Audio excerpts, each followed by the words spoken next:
LinkedIn News. Imagine at work that we could have some of the more honest, authentic conversations, and we would then surface small issues before they became big. Imagine how brilliantly organizations would function if people were treated with that level of empathy and respect and compassion. The ambition of deep listening is that the person speaking unfolds new thoughts and understands themselves better. In doing so, the listener also understands them better, and the two people feel far more connected in a really profound way. That's Emily Kasriel, author of the book Deep Listening. I'm Leah Smart, and this is Everyday Better. Stay tuned for my conversation with Emily about how to deeply listen and, as she puts it, transform your relationship with family, friends, and foes. Don't forget to hit that follow button to get new episodes of our show every week. And if you want to hang out with me more, you can find me on socials.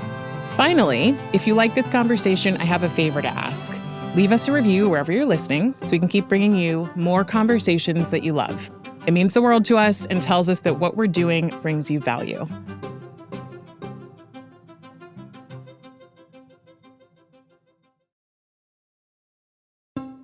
Hey everyone, from LinkedIn News, this is Everyday Better, a show about the tools you need to create positive change in your mindset, your work, and every other area of your life. I'm Leah Smart, LinkedIn's senior editor and a certified professional coach.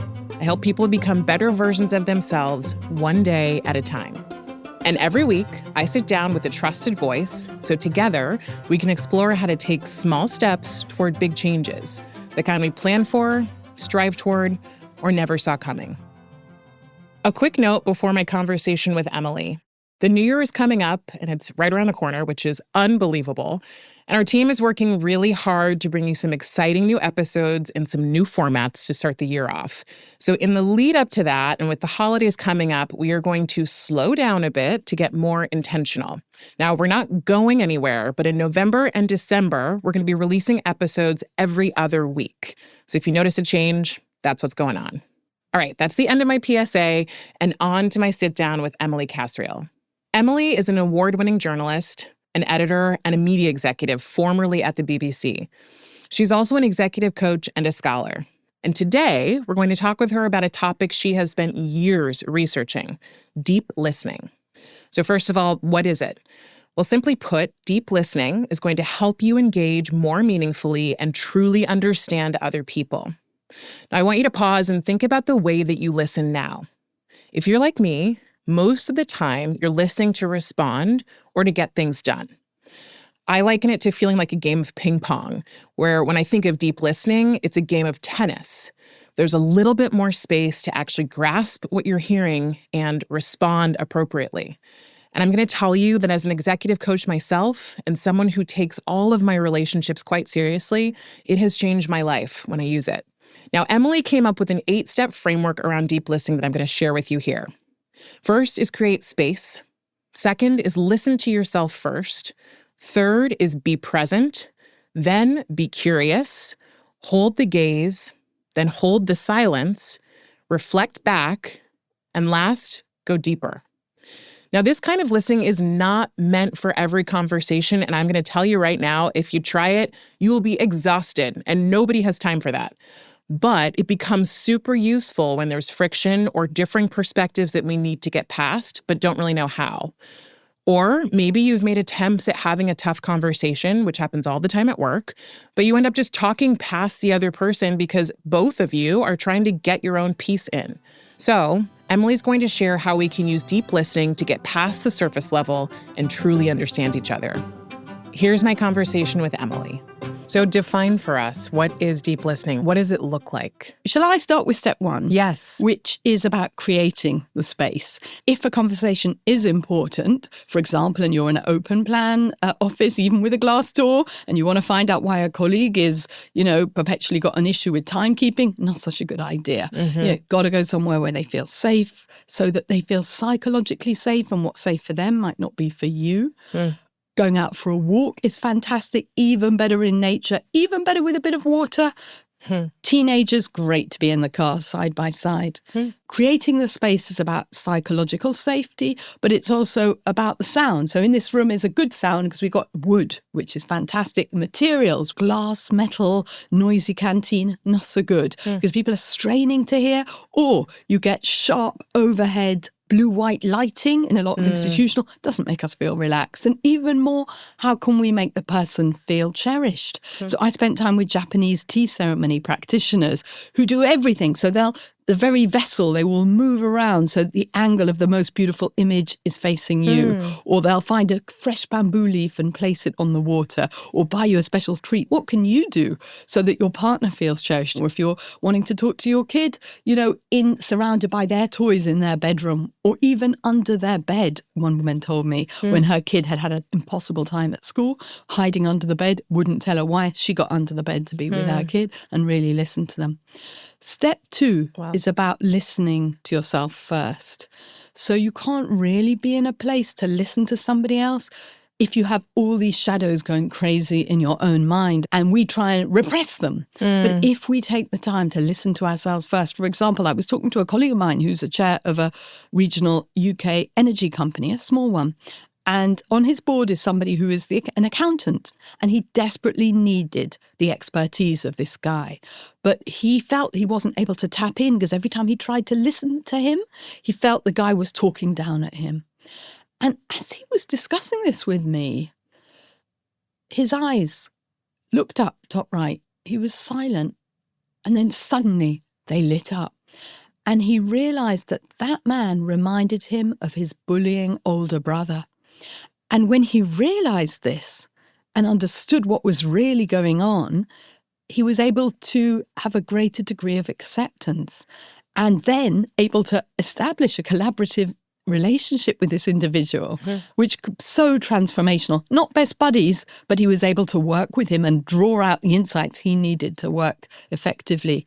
So I would say if you've experienced trauma, you might need to get some professional help before embarking on this listening to yourself. And maybe also, even if you've not experienced trauma when you're doing this work, find yourself an anchor, something which makes you feel safe, the image in your mind of a favorite place in nature or a pet or someone who really loves you to help ground you, because it's difficult work and it's a work of a lifetime. Yeah. Maybe go for a walk, have that shadow, give it a voice and ask it, why are you feeling so angry, and see what emerges.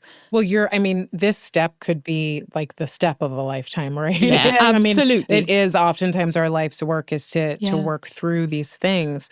I know that the shadow, of course, has roots in Jungian psychology. Yep. Can you talk a little bit about what you're really talking about? I think the example was great, but when we think about like this thing is coming up for me, you're talking about an issue I'm having within myself that I'm projecting onto someone else? It can be.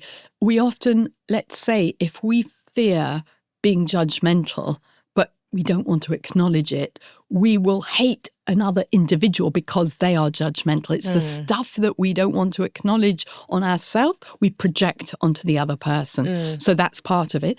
Might also be an unacknowledged agenda you have. Like you think you're just having a nice conversation with somebody, but secretly you want them to feel small because you're jealous. There could be so many different things at different levels, or it could be something about a shadow from our past, even our parents' past that we haven't resolved, that causes us to be fearful of someone. And spending a bit of time and unpacking ourselves before those important conversations that can help us understand why an individual or certain behaviors or things that they say can trigger us. And it may not even be about that individual. It may be about a whole class of people who vote for a political party that we don't like. And then we project all of that shadow stuff onto them. We label them. We don't see them as an individual. And when we deeply listen, we try and connect with their humanity beyond their beliefs. It's not about agreeing with them. And this is absolutely fundamental.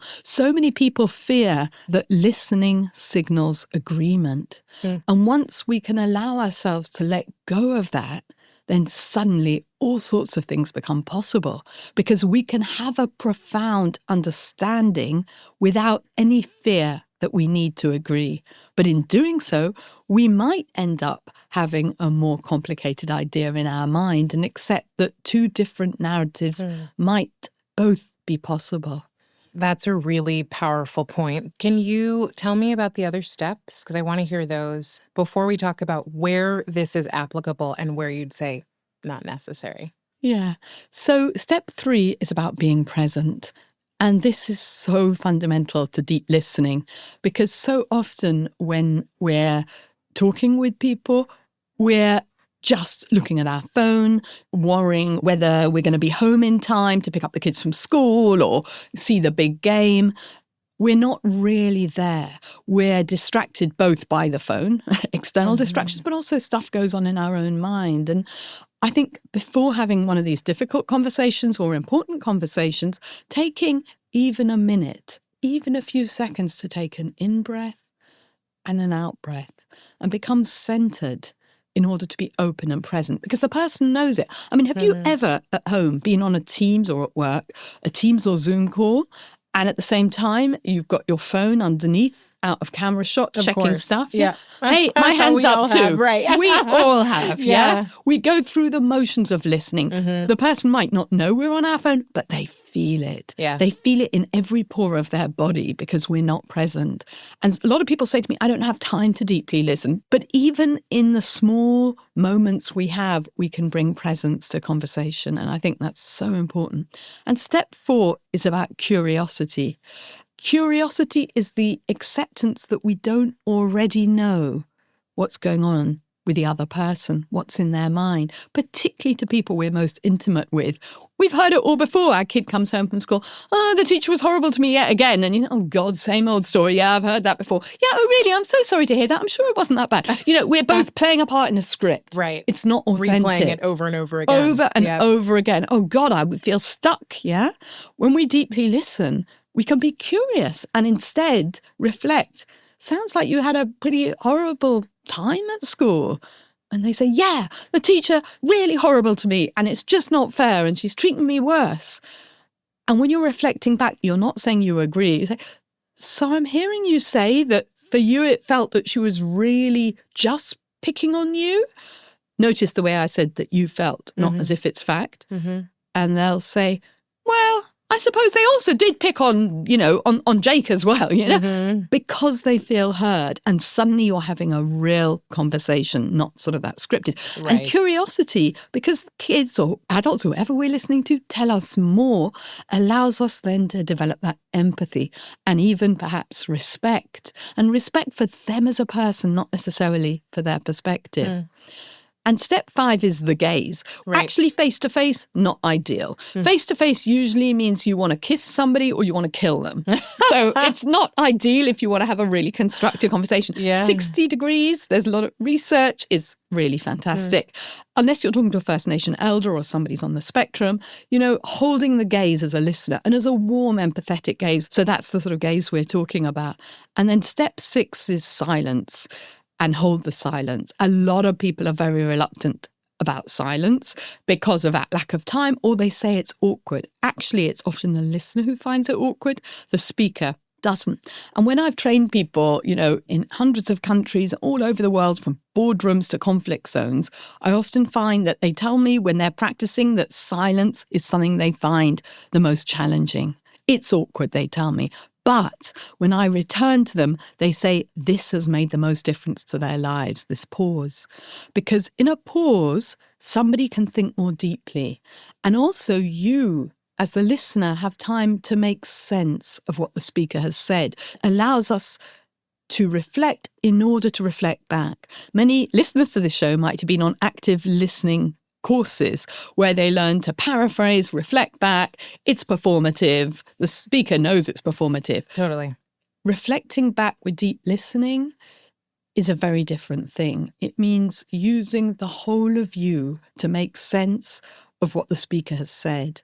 It doesn't matter when you get it wrong, because you're not holding on to your interpretation. You're offering it as if you're trying on borrowed clothes that aren't quite your own to see what the speaker can then say, it's not that, but it is this. And in doing so, they understand themselves more. Right. So your job isn't to be right. Exactly. As the listener. Exactly. It's the goal of deep listening is to allow the other person, like you shared kind of recently, to unpack some of what they're experiencing so that they can become clearer. Absolutely right. Something that so inspires me about deep listening is that if we can provide those spaces, just glimpses of spaces for people to share, it can be so profound. And that reflecting back can also go really deeper. And that's why step 8 is called Going Deeper, and can really unpack motivations and fears and values, which allows a whole different layer of understanding. And it can be really, really profound. We'll be right back with more about the benefits of deep listening with Emily Kasriel.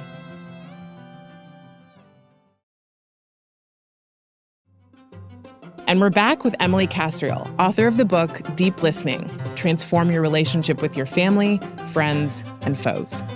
Tell me about some of the benefits of deep listening when it comes to our close relationships, but also with our relationships with coworkers, etc.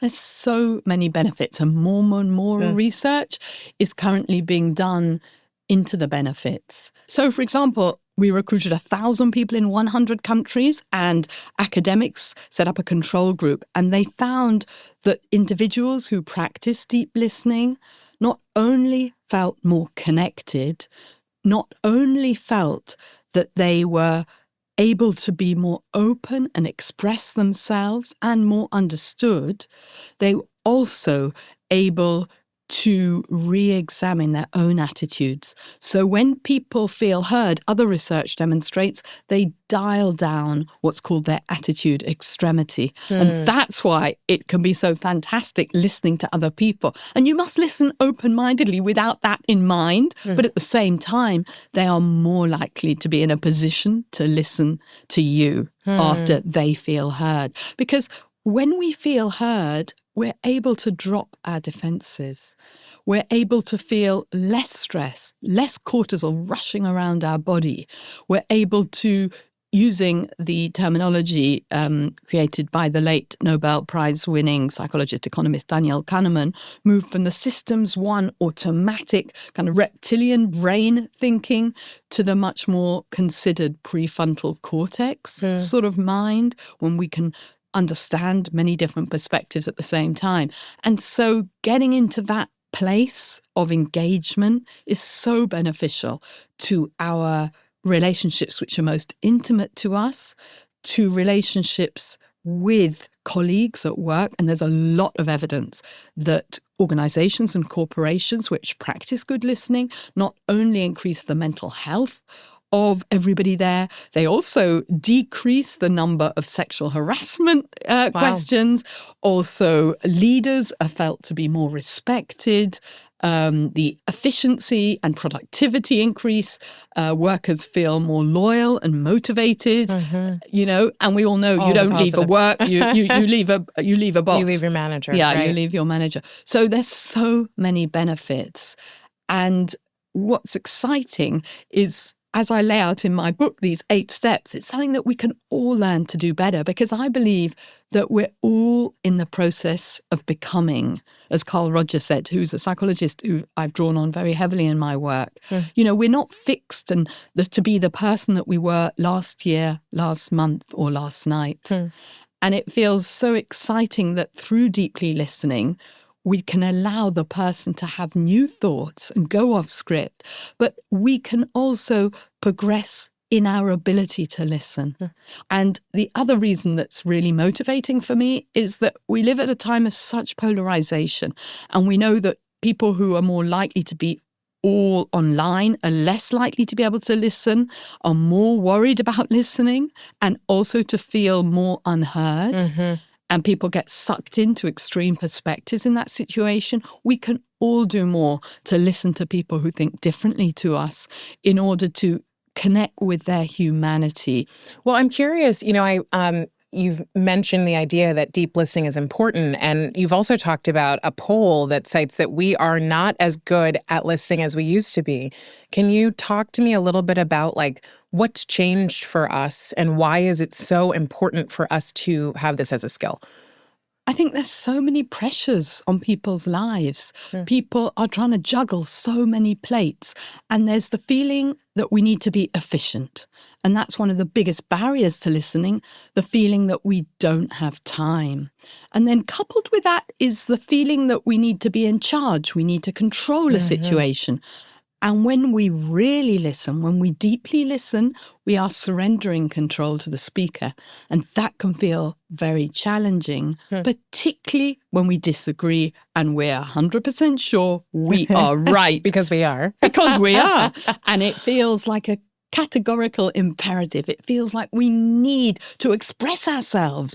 If we open the airwaves to somebody else who disagrees, it can feel very, very frightening, as if our morals are at stake, as if we might be contaminated by what we think are their horrendous ideas. You laugh, but a lot of people... I'm laughing because I hear myself in it. So what are the biggest blockers that keep us from sitting in a space of deep listening? I think it's often our own stuff. It's not actually to do with the other person. It's to do with our agenda, even stronger if it's an unacknowledged agenda. And it's so often that when we listen normally, we're performative. We go through the act of listening. Actually, what we're doing is we're preloading our verbal gun with ammunition, ready to fire. And a lot of people, particularly parents, but also actually men in the workplace are more likely to do this than women, feel that our role is to solve, come up with a solution. So we listen only long enough to grasp the essential elements of what the person is saying before we come in and say, I know what you need to do. A, B, C, D, all sorted. Or we try and cheer someone up. And of course, in doing these things, what we're doing is we are depriving people of agency. We're making them feel as if their feelings don't really matter and they're left feeling dismissed and misunderstood. Does the listener get something really, like, aside from, of course I listen to you and I go, okay, great, I've given you this space, right, to talk about something. For the listener, what is the benefit beyond just hearing what the other person had to say? Beyond the benefit of feeling more connected, which in itself is important. hugely important, because we know how so many of us are suffering loneliness and alienation. So the ability to connect is hugely empowering for anybody, as well as the feeling of meaning that we get when we help others. But more than that, it's also through hearing somebody make sense of their own story, we are contributing a huge amount. We are co-creating their narrative. Because, of course, as people speak, despite Americans being so glib and fantastic at being able to have short sound bites, that's at a very superficial level. We all need time and attention and a quality of attention to be able to unpack new thoughts. So it is so powerful. Listening isn't just a passive activity. You listen for 5 minutes. Okay, your turn to speak. That was good. Great, sorted. It's not at all. You are a fundamental part of the magical new unthinking and understanding which will unfold. And that is hugely inspiring and satisfying. When we talk at this much more profound level, it touches our heart. It changes us. We leave that conversation a new, and I believe, an improved version of ourselves. If we come back to, I remember being trained as a coach and having these days where we just got to do this over and over again all day. Most of us don't live in that world, right? Most of us live in a world where we're running here, running there, going here, going there, especially at work. Many of us are consistently moving from meeting to meeting and trying to figure out when we do the work that we meet about. And so when you're in that position, as someone who's going, I'm short on time, or as a leader, you're in the position where you're like, actually listening deeply and doing this deep work feels like it's crossing a boundary that keeps me and the person who works for me separate in what I think is a healthy way. What do you say to those people who are like, I don't have time or I don't want to cross this boundary? Actually, there is research which demonstrate that some bosses like a hierarchical boundary between them and the people who work for them. And they don't want to listen properly because this boundary would be permeated. They prefer being the boss. That doesn't tend to be a tremendously great way to lead. Of course, a boss has got to have a vision, but if they can take the time to understand both the concerns, but also the ideas of their teams, it will be a more informed vision, which is far more likely to get buy-in. Often deep listening, and I don't mean all 8 steps, but I just mean different elements which work in particular contexts, can allow us to be present and to engage even momentarily. But it doesn't mean that we have to do that all the time, because we can't. And there's also the moral and ethical issue of, in a work context, deep listening encourages trust, and people perhaps share more than they intend to. And if you're in a boss, you might need to say, whoa, are you sure you want to continue? And you need to treat that information with confidentiality unless you've contracted that it's part of some process. And I think there's also a sort of ethical onus on being responsible about that information. Sure. Using deep listening in an ethical way, not to manipulate people or not trying to sell them something that they don't want. So let's say we're short on time. We can't apply all of the 8 steps. What do you tell people to do? Take a breath in and a breath out before that difficult conversation. Ask yourself, am I centered enough to really listen right now? And then be truly curious. Understand that you don't already know what the person is going to say, and be open to be surprised. What if I'm wrong? Even that question, what if I'm wrong about what's about to come out of their mouth? Let's just say that like every single person got your book and we all read it and we all implemented at least pieces of it. What changes for us as a society or in our workplaces or communities when we actually do really put this into practice in a practical way, which means when we can, right? Not all the time, but when we can and when it's most needed. That's such an exciting question, because I find that so inspiring. Imagine if everyone we engaged wanted and had the ability, when we were feeling vulnerable or needed to share, to be able to listen to us. Imagine if we felt knowledgeable enough and confident enough to engage with strangers when they needed it most. Imagine what the US and other societies would be like if we were able to treat with respect and compassion people, even if they believe things really differently. Because so often the perception that we have, for example, in the US about another political group is often very distorted in terms of what those individuals who voted for that party actually believe. And by engaging more profoundly, we can find out more. Imagine at work that we could have some of the more honest, authentic conversations, and we would then surface small issues before they became big. We would be able to hear the ideas of all these individuals who don't feel confident or safe enough to speak out. Imagine how brilliantly organizations would function if people were treated with that level of empathy and respect and compassion. Very different than today, I think. I'm sure you've been in organizations where this actually does happen and you've been able to see how it works. If leaders can practice deep listening, they set an example from the top. Means about them being vulnerable and sharing when they've messed up and setting the tone for other people to share more. It means that when they go into a board meeting or a meeting, they don't speak first, because as soon as they say their perspective, everybody else feels they need to come on board. Therefore, they never really hear the diversity of thoughts and opinions of other people. And I think it's most important for a leader to listen well. And the research evidence is it's most important for people in power to listen, because, of course, that challenges the norm of who's the speaker and who's the listener. And you're democratizing what happens in a way. You're deciding to say, actually, all of our opinions may matter. Even if we don't come to a perfect agreement that represents everyone, we can actually listen to them and then make decisions going forward. Exactly. Those decisions are better informed, and people feel a greater degree of loyalty to the organization or the company, but also a sense of vest in the outcome of a process which they have participated in. Yeah, right. We feel more involved. Exactly. Yeah, like we mattered, which is kind of the goal of it all, right? It's about mattering. Yeah. It's about demonstrating to people they matter. That was Emily Kasriel, author of Deep Listening: Transform Your Relationship with Family, Friends, and Foes. If you like this episode, make sure you check out my conversation with Meg Josephson about how to stay present during conflict. We put that in a link in our show notes, and if you give it a listen, let me know what you think. Everyday Better is a production of LinkedIn News. The show is produced by Grace Rubin, Emily Reeves, Rachel Karp, Ava Ahmadbegi, and Rachel Wong. Asaf Gadron is our sound engineer. Tim Boland mixed our show.